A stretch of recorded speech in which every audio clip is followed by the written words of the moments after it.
Commander Zara Chen pressed her back against the cold metal wall and counted her remaining ammunition. 12 shots left in her plasma rifle. Around her, the sounds of battle echoed through the mining station like thunder in a cave. The smell of burned metal and alien blood hung heavy in the recycled air. "Commander!" Private Torres called out from his position near the blast doors. "They're setting up another siege engine on the east wall," Chen cursed under her breath. That would be the 4th one today. The Krillians were like a swarm of angry lizards, and they had more weapons than her small force could possibly handle. She looked across the command center at the strange sight that had become normal over the past 6 days. Human Marines worked side by side with their Valthari allies, the insect-like creatures moving with quick, precise motions as they checked their weapons and equipment. Queen Commander Zissith clicked her way over to Chen's position. The Valthari leader was almost 7 feet tall, with 4 arms and compound eyes that seemed to see everything at once. Her natural armor plates had several new scars from the fighting. "Commander Chen," Zissith said in her clicking voice, "my calculations show we have perhaps 4 hours before our shields fail completely. The Krillian force outnumbers us 50 to 1.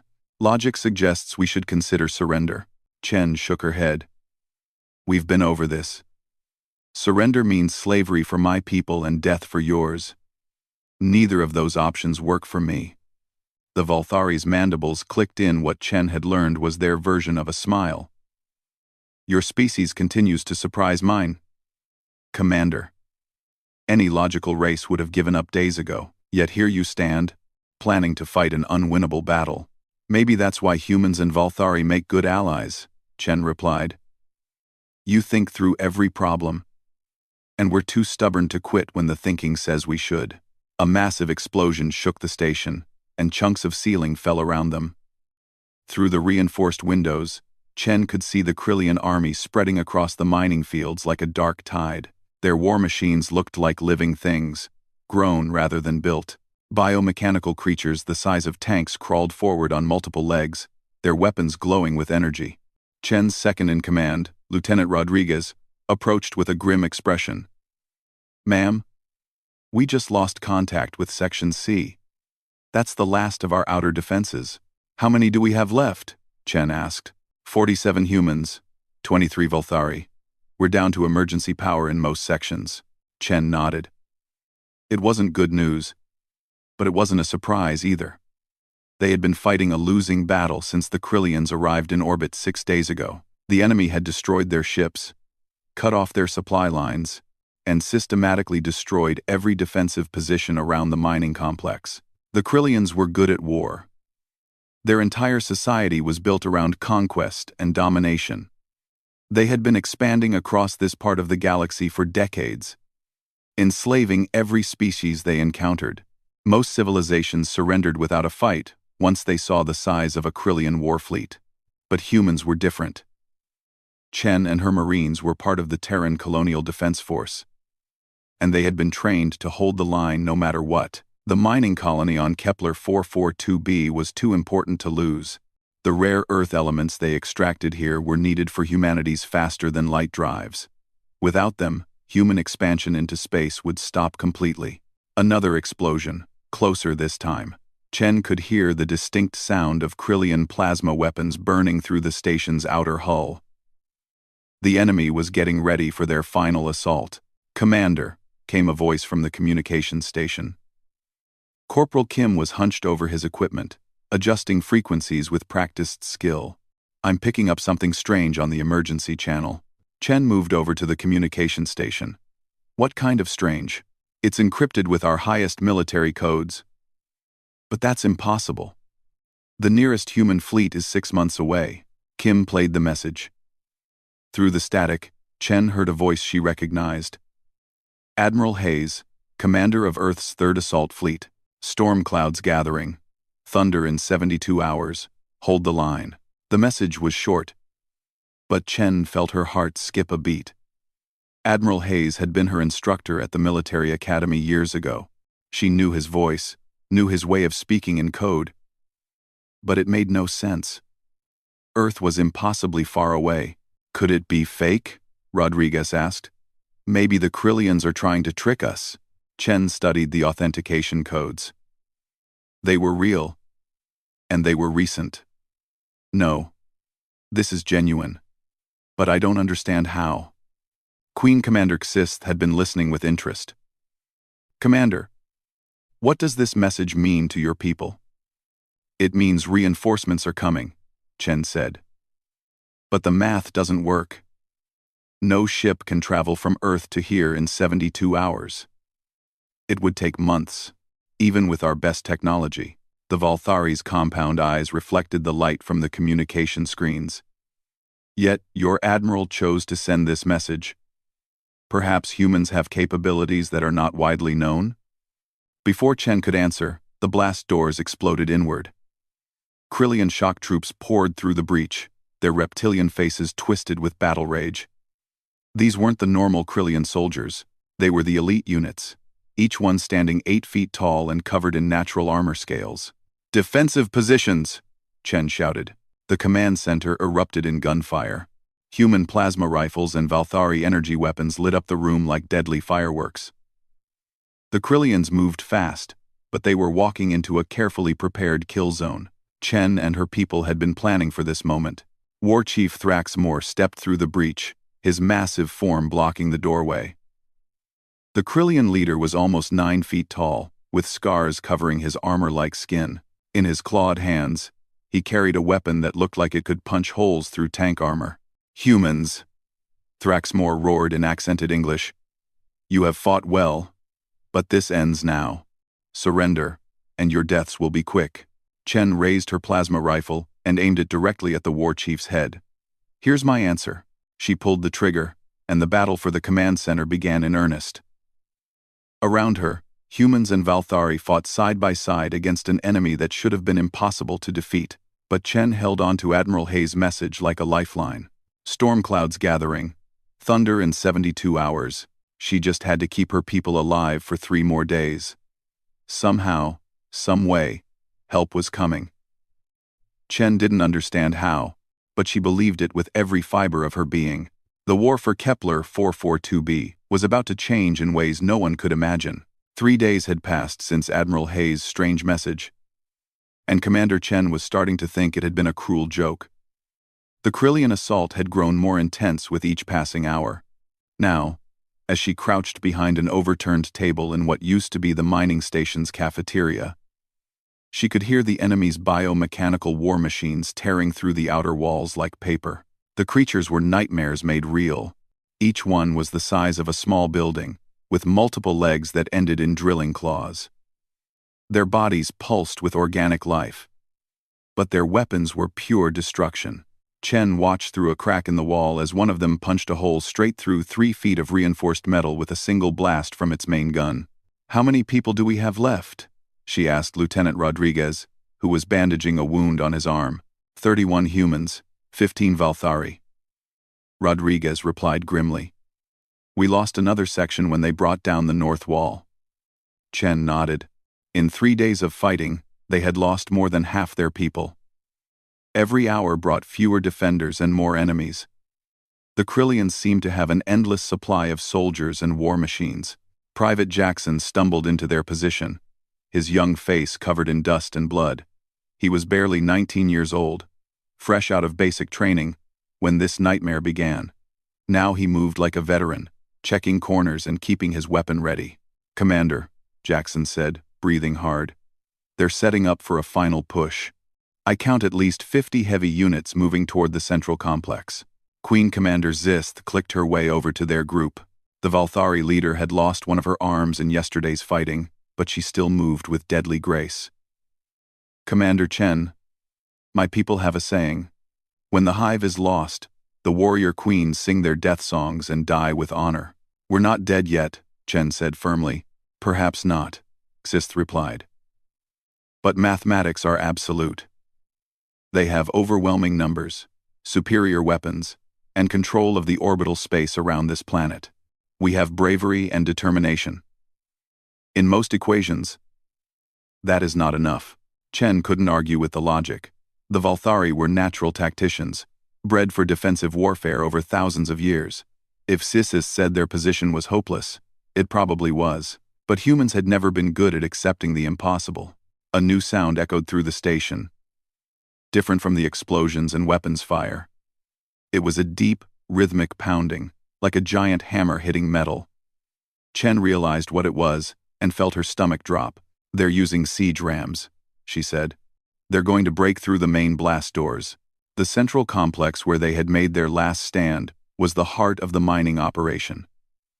Its walls were thicker than anywhere else in the station, and the blast doors were designed to withstand almost anything. But the Krillians had brought something special for this final assault. Through the reinforced windows, Chen could see the massive biomechanical ram. It looked like a living battering ram, its organic surface rippling with muscle and bone. Each time it struck the blast doors, the entire station shook. "How long do those doors have?" Rodriguez asked. "Maybe an hour," Chen replied. "2 if we're lucky." Private Jackson was checking his ammunition pouches, his hands shaking slightly. "Ma'am, is that message really going to mean anything? The one from Admiral Hayes?" Chen looked at the young Marine. She had been asking herself the same question for 3 days. Logic said it was impossible. No human technology could travel from Earth to Kepler 442b in 72 hours. But Hayes wasn't the kind of man who made empty promises. "I don't know, Jackson," she said honestly. "But we're going to keep fighting either way." The pounding on the blast doors grew louder.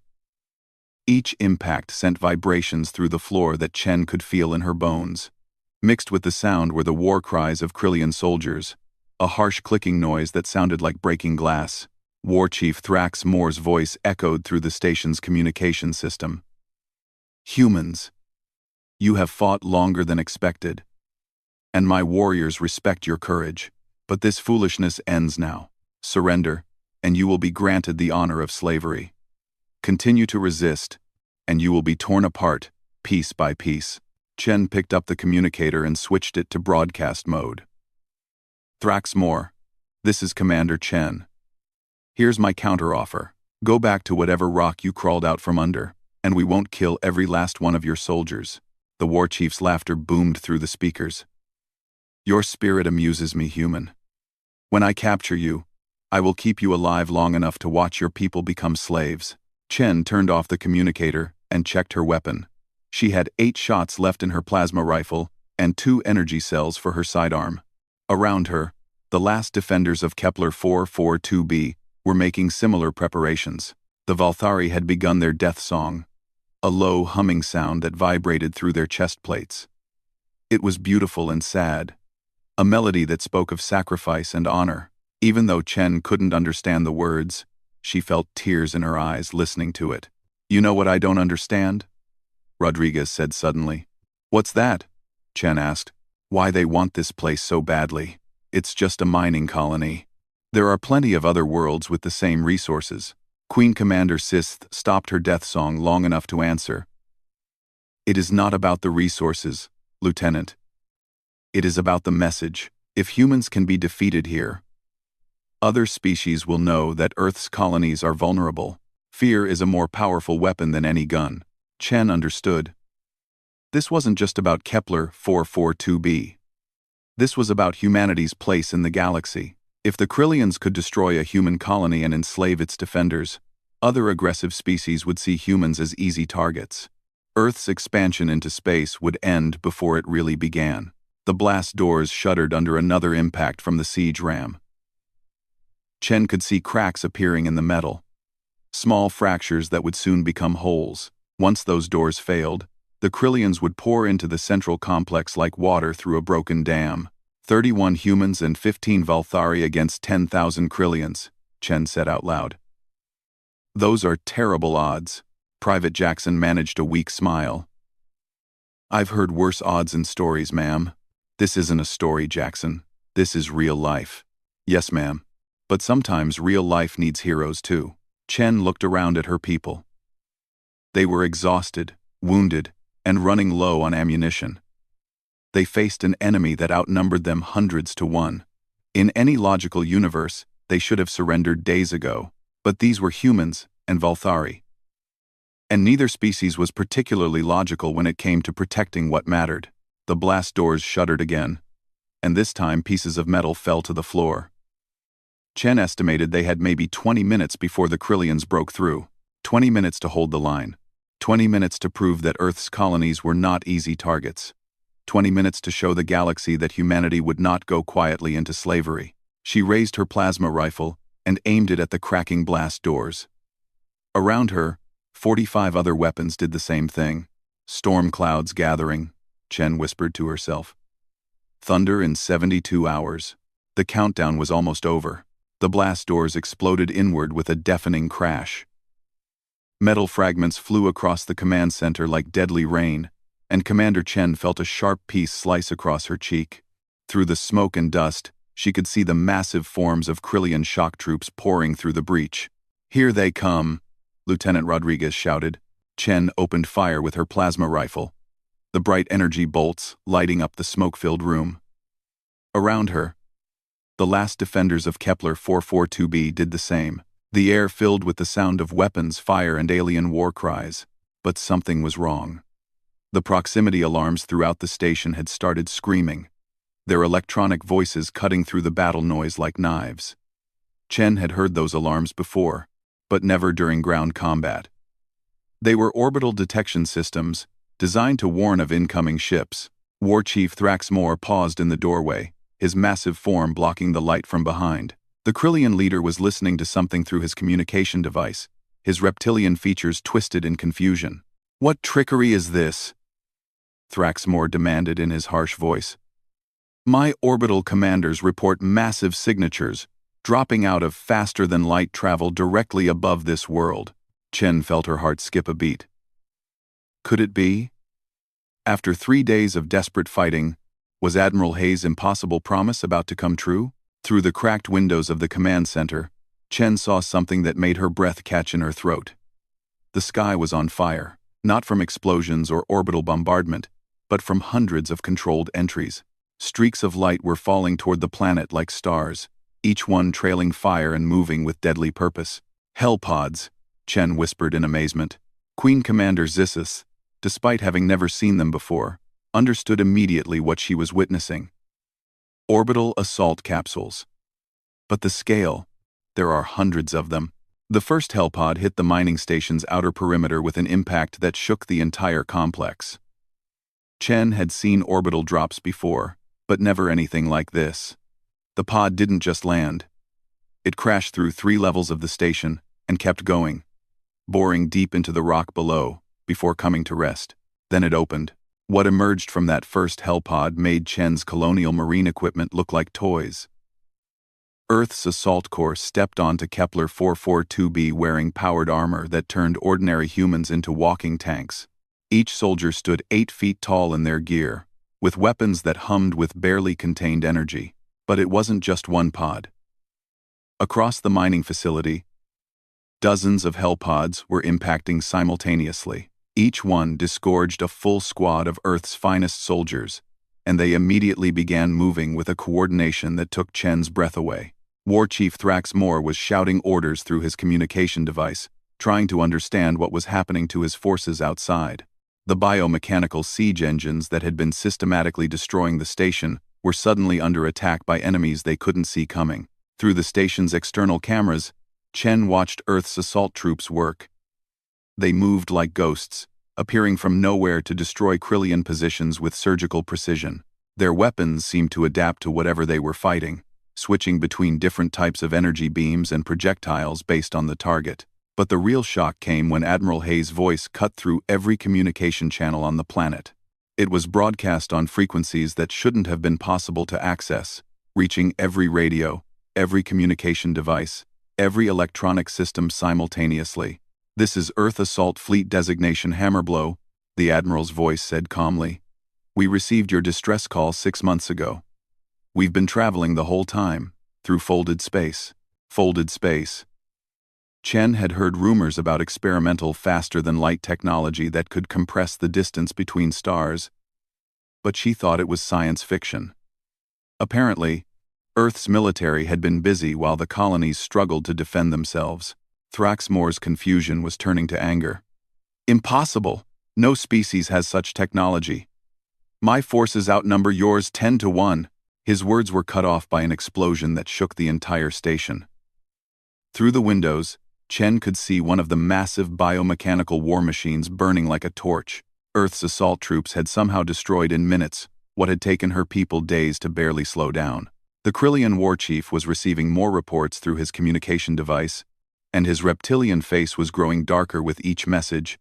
My siege engines, destroyed. My orbital fleet, under attack. How can this be? Chen was beginning to understand. Earth hadn't just sent a rescue mission. They had sent a demonstration of power that would echo across the galaxy. The scale of the operation was staggering. How many ships had it taken to deliver this many assault troops? How long had Earth been planning this moment? More hellpods were still falling from orbit, their fiery trails lighting up the sky like deadly fireworks. Chen counted at least 200 separate impacts across the mining facility and the surrounding area. That meant thousands of Earth's assault troops were now on the surface, and they were moving with a precision that made military textbooks look primitive. Lieutenant Rodriguez was monitoring the tactical displays, his eyes wide with amazement. Ma'am, they're not just fighting the Krillians, they're destroying them, systematically, like they know exactly where every enemy position is located. Queen Commander Sissist was watching the displays with her compound eyes, calculating probabilities at superhuman speed. This is not random military action, she said. This is a planned operation executed with perfect timing. Your species has been preparing for this moment. Chen was starting to realize the truth. Earth hadn't just developed new technology, they had been studying their enemies, learning their weaknesses, developing specific countermeasures for every alien military they encountered. The Assault Corps wasn't just better equipped than colonial marines. They were specifically designed to fight alien species. Another explosion rocked the station as Earth forces destroyed a Krillian command post less than half a mile away. The assault troops were moving through enemy positions like a knife through paper, hitting multiple targets simultaneously with devastating effect. Thrax Moore was backing away from the blast doors, his confident demeanor cracking like broken glass. This cannot be happening. The hegemony has conquered a dozen species. We are masters of warfare. Not anymore, Chen said, raising her plasma rifle to cover the retreating Krillians. Through the external communications, she could hear Admiral Hayes coordinating the assault with calm professionalism. Assault Group Alpha. Priority targets eliminated. Assault Group Beta. Moving to secondary objectives. All units, maintain formation and continue advance. It was like listening to a perfectly choreographed dance of destruction. Earth's military had turned warfare into a science, and the Krillians were discovering they were not the apex predators they thought they were. The sound of heavy footsteps echoed through the corridors outside the command center, but these weren't Krillian footsteps. These were the measured, purposeful steps of Earth's Assault Corps, moving through the station like they owned it. Chen heard a voice through her communication device, speaking in calm, professional English. Colonial Defense Force personnel, this is Earth Assault Corps Major Harrison. Please identify your positions and prepare for friendly contact. For the first time in 6 days, Chen smiled. Real help had arrived, and it was more devastating than anything she could have imagined. Earth had been hiding its true military capabilities, and the galaxy was about to learn that humanity was not just another species to be conquered. The thunder had arrived, and it was shaking the foundations of known space. Major Harrison entered the command center like he owned the place. Earth's Assault Corps officer stood 8 feet tall in his powered armor. But he moved with surprising grace for something so large. His helmet retracted automatically as he approached, revealing a face that looked like it had been carved from stone. Commander Chen, Major Harrison said in a calm voice. Admiral Hayes sends his regards. We're here to clean up this mess. Chen stared at the man in amazement. 6 days ago, she had been fighting a hopeless battle against impossible odds. Now, Earth's military was treating the Krillian invasion like a minor problem to be solved. Major, how many troops did Earth send? She asked. Full Assault Corps deployment, ma'am. 15,000 combat personnel, plus support elements. We've been preparing for this specific scenario for quite some time. 15,000 troops against 10,000 Krillians should have been a fair fight. But as Chen watched the tactical displays, she realized this wasn't a fair fight at all. It was a masterclass in military superiority. War Chief Thrax Moore was huddled against the far wall with a handful of his surviving shock troops, speaking rapidly into his communication device. His confident demeanor had completely evaporated as reports came in from across the battlefield. "My siege engines are destroyed," Thrax Moore snarled. "My orbital fleet is scattered.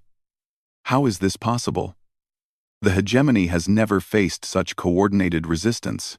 Queen Commander Zissith was studying the tactical displays with fascination. As a member of a species bred for defensive warfare, she understood military tactics better than most. What she was seeing shouldn't have been possible. "Major Harrison," Zissith said, "your forces are moving with precision that violates normal military doctrine. How do you coordinate so many units across such a wide area?" Harrison smiled grimly. "We don't fight like other species, Commander. While your people build strong defenses, and the Krillians rely on overwhelming numbers, humans have weaponized information itself." He gestured to a display that showed the entire battlefield from orbit. Earth's assault troops were moving in perfect coordination, hitting multiple targets simultaneously while avoiding friendly fire. It was like watching a computer simulation, except it was happening in real time with living soldiers. "Every assault trooper has real-time tactical data," Harrison explained. "We know where every enemy is located, what weapons they're carrying, and what their likely response will be. We don't just react to the enemy, we predict their moves and counter them before they happen." Chen was beginning to understand the true scope of what Earth had accomplished. This wasn't just better training or superior equipment. This was warfare elevated to an art form. Lieutenant Rodriguez was monitoring communications from the Krillian forces, translating their panic-filled reports. "Ma'am, they're saying their biomechanical war machines are being destroyed faster than they can deploy them. Their orbital commanders are requesting immediate retreat authorization." "Retreat?" Thrax Moore roared. "The hegemony does not retreat. We are the masters of this galaxy." Major Harrison looked at the Krillian war chief with something that might have been pity. "You were the masters of this galaxy. But you made the mistake of assuming humans fight like everyone else." Through the windows, Chen could see Earth's assault troops moving through the mining facility like deadly ghosts. They didn't advance in predictable formations like most military forces. Instead, they flowed around obstacles and resistance like water, hitting weak points while avoiding strong defenses entirely. But the most impressive thing wasn't their individual skills. It was how they worked together. Chen watched as one squad used mining equipment to create improvised artillery, while another squad coordinated orbital strikes from the assault fleet above. A third squad was using the station's own power grid to overload Krillian communication systems. "They're turning our own infrastructure against us," she said in amazement. "Standard human doctrine," Harrison replied. "Why destroy useful resources when you can capture and repurpose them? We've studied every piece of equipment on this station. We know how to use it better than the people who built it." Queen Commander Sissis was watching the displays with her compound eyes, processing information at inhuman speeds. This level of preparation suggests long-term planning. How long has Earth been developing these capabilities? "Since first contact with alien species," Harrison said honestly. "Earth's leadership realized that we would eventually encounter hostile civilizations. Instead of hoping for peaceful solutions, we prepared for war. We've been studying every alien species we encounter, learning their strengths and weaknesses, developing specific countermeasures." Chen felt a chill run down her spine. Earth hadn't just been defending its colonies. It had been preparing to announce its presence as a major galactic power, and the Krillian attack on Kepler 442b had provided the perfect opportunity. More reports came in from the battlefield, each one more devastating than the last. The Krillian siege engines that had seemed invincible were burning across the mining facility. Their orbital fleet was being systematically destroyed by Earth ships that fought like nothing the galaxy had ever seen. Private Jackson, who had been quietly listening to the communications, suddenly spoke up. "Major, sir, how did you get here so fast?" "Earth is 6 months away by normal, faster-than-light travel." Harrison looked at the young Marine with respect. "Good question, Private. Earth scientists have been working on folded space technology for decades. We can now compress the distance between stars, allowing near instantaneous travel across vast distances. But the power requirements are enormous. So we save it for special occasions. Like rescuing colonists from impossible odds? Chen asked. Like announcing to the galaxy that humanity is no longer hiding its capabilities, Harrison corrected. The Major activated a holographic display that showed the entire Kepler 442b system. Earth's assault fleet was positioned around the planet, like a steel cage, cutting off all escape routes for the Krillian forces. But Chen could see that it was more than just positioning. The human ships were actively hunting down every enemy vessel, destroying them with weapons that seemed to bend the laws of physics. Your species fights without honor. Thraxmore snarled from his position against the wall. You use trickery and deception instead of honest battle. Harrison looked at the war chief with cold eyes. Honor is a luxury for species that can afford to lose battles.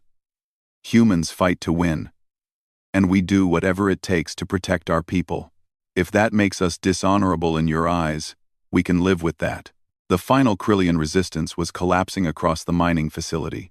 Earth's assault troops had systematically destroyed every enemy position using tactics that seemed almost supernatural in their precision. They had turned a desperate last stand into a complete victory in less than 4 hours.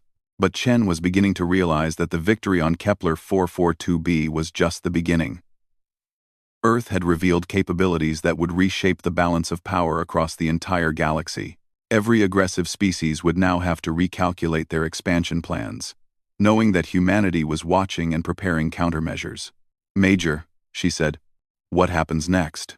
Harrison smiled grimly. Now we send a message that will be heard across known space. The age of easy conquest is over. Humanity is no longer just another species to be enslaved or destroyed. We are the new variable in the galactic equation, and we fight to win. Through the communication system, Admiral Hayes' voice echoed across the planet one final time. All Krillian forces, this is your only warning. Surrender immediately or face complete destruction. You have 60 seconds to comply. The war chief looked around the command center at the faces of humans and Valtharai who had refused to surrender despite impossible odds. For the first time since the invasion began, Thraxmore's expression showed something that looked like respect. Your species is not what we expected, he said quietly.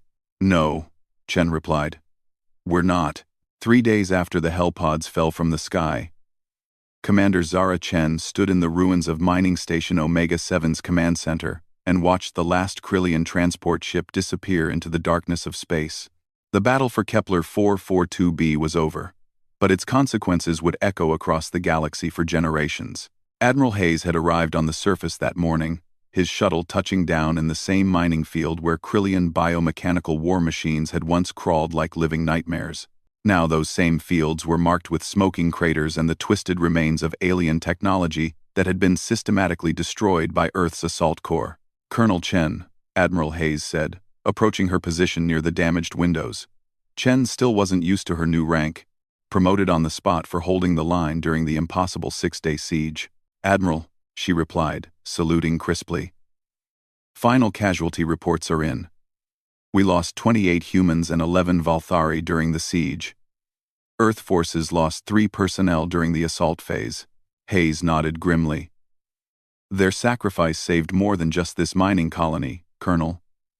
They gave us the moral justification to reveal Earth's true military capabilities to the galaxy. Chen looked out at the reconstruction efforts beginning across the facility. Human engineers worked alongside Valthari technicians, and even a few Krillian prisoners of war, rebuilding what the invasion had destroyed. It was a strange sight, former enemies working together under Earth's supervision.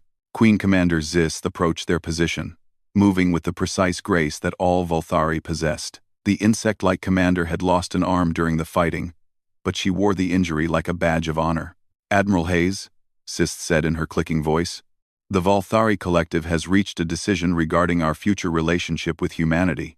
Hayes turned to face the alien commander with interest. And what decision is that, Queen Commander? We formally request a military alliance with Earth, Zissa said. My people have spent thousands of years perfecting defensive warfare. But your species has shown us something we thought impossible. Perfect offense as the ultimate form of defense. Chen smiled. The Valthari were natural tacticians, bred for military analysis over countless generations. If they wanted to ally with humanity, it meant they understood what Earth's victory on Kepler 442b really represented. Your request will be considered favorably, Admiral Hayes replied diplomatically. Earth values allies who understand the realities of galactic politics. Across the mining facility, the cleanup continued. Earth's engineers were not just rebuilding the damaged structures. They were improving them. The new defensive systems being installed would make Kepler 442b one of the most heavily fortified positions in human space. Any future attackers would face weapons and shields that incorporated technology decades ahead of anything previously seen. War Chief Thraxmore was brought to their position under heavy guard. The massive Krillian leader had been captured during the final assault, and his fate would send a message to every aggressive species in the galaxy. But Hayes had something specific in mind for the former conqueror. Thraxmore, Admiral Hayes said calmly, you're going to deliver a message to the Krillian High Command for me. The War Chief's reptilian features twisted with anger and humiliation. I will not be your messenger, human. Yes, you will, Hayes replied with certainty. Because the alternative is spending the rest of your life in an Earth prison, forgotten by your own people. This way, you get to go home and warn them about what happens when someone attacks humanity's colonies. Thraxmore was quiet for a long moment, calculating his limited options. Finally, he spoke in a voice that sounded like breaking glass. What message would you have me deliver? Tell them that humanity is no longer just another primitive species to be enslaved. Tell them that we've been watching, learning, and preparing. Tell them that any future attacks on human colonies will be met with the same overwhelming response they witnessed here. Chen could see the war chief processing the implications. The Krillian hegemony had built its power on the assumption that other species were inferior. The complete destruction of their invasion force on Kepler 442b challenged that fundamental belief. Your species fights without honor, Thraxmore said bitterly. Our species fights to win, Hayes corrected. Honor is a luxury for civilizations that can afford to lose battles. Humanity learned long ago that survival requires practical solutions, not noble gestures. Lieutenant Rodriguez approached their group with a datapad containing the latest intelligence reports. Admiral, we're receiving communications from across known space. Word about the battle is spreading faster than we anticipated. Hayes took the datapad and scrolled through the reports. Interesting. The hegemony has already recalled 3 invasion fleets that were moving toward human colonies. The Talkari Empire is requesting diplomatic contact for the first time. The Void Hunters have completely withdrawn from this sector of space. Chen understood what she was reading. Earth's demonstration of military power had achieved more than just the defense of one mining colony. It had fundamentally altered the balance of power across the entire galaxy. How long were you planning this? She asked Admiral Hayes. Since first contact with alien civilizations, Hayes replied honestly. Earth's leadership realized that we would eventually encounter species like the Krillians. Instead of hoping for peaceful solutions, we prepared for the worst-case scenario. He gestured toward the orbital displays showing Earth's assault fleet in position around Kepler 442b. Every ship in that fleet incorporates technology decades ahead of anything we've publicly revealed. Every weapon system has been specifically designed to counter alien military capabilities. We've been studying our potential enemies for years, developing countermeasures for every threat we might face. Queen Commander Zissith clicked her mandibles in what Chen had learned was admiration. Your species has turned military preparation into an art form. My people respect such dedication to survival. Private Jackson, who had survived the siege despite his youth, was working nearby with a team of Earth engineers. Chen called him over to join their conversation. Jackson, you asked me during the siege if Admiral Hayes's message was real or just hope. What do you think now? The young Marine looked around at the massive reconstruction effort, the alien allies working alongside human forces, and the orbital fleet that had traveled impossible distances to rescue them. I think hope and reality aren't always different things, ma'am. Jackson said thoughtfully. Sometimes hope is just seeing something that hasn't happened yet. Admiral Hayes smiled at the young Marine's response. Well said, Private. Earth's colonies have been hoping for protection they could count on. Now they have it. 6 months later, Chen stood in the same command center, now completely rebuilt and heavily fortified. The facility that had barely survived a 6-day siege was now one of the most secure installations in human space. More importantly, it had become a symbol of humanity's new status in galactic politics. Reports came in daily from across known space. The Krillian hegemony had sued for peace, offering reparations for their invasion attempt. 3 other aggressive species had withdrawn their forces from human territory without being asked. The galactic community, which had once viewed Earth as a minor frontier civilization, now sought humanity's approval for major political decisions. Queen Commander Zissist had established a permanent embassy on Kepler 442b, and the Valthari Collective had become Earth's first formal alien ally. Their combined defensive and offensive capabilities were already being studied by potential enemies, who found the partnership extremely intimidating. But the most significant change was in how other species viewed humanity itself. The galaxy had learned a lesson that would reshape interstellar politics for generations. Earth's people didn't just fight for survival. They fought to win so decisively that the fight never needed to happen again. Chen picked up a communication device and activated the memorial frequency, dedicated to the 39 humans and Valthari who had died holding the line during those desperate 6 days. This is Colonel Chen at Mining Station Omega 7, she said into the device. The storm clouds gathered, and when the thunder came, it was heard across the galaxy. Your sacrifice mattered. Your courage changed everything. Rest easy, warriors. Earth remembers. Outside her windows, human and alien workers continued the never-ending job of building something better from the ruins of war. The galaxy was a different place now, and humanity had announced its presence in terms that no one would forget. The age of easy conquest was over. The age of human prominence had begun.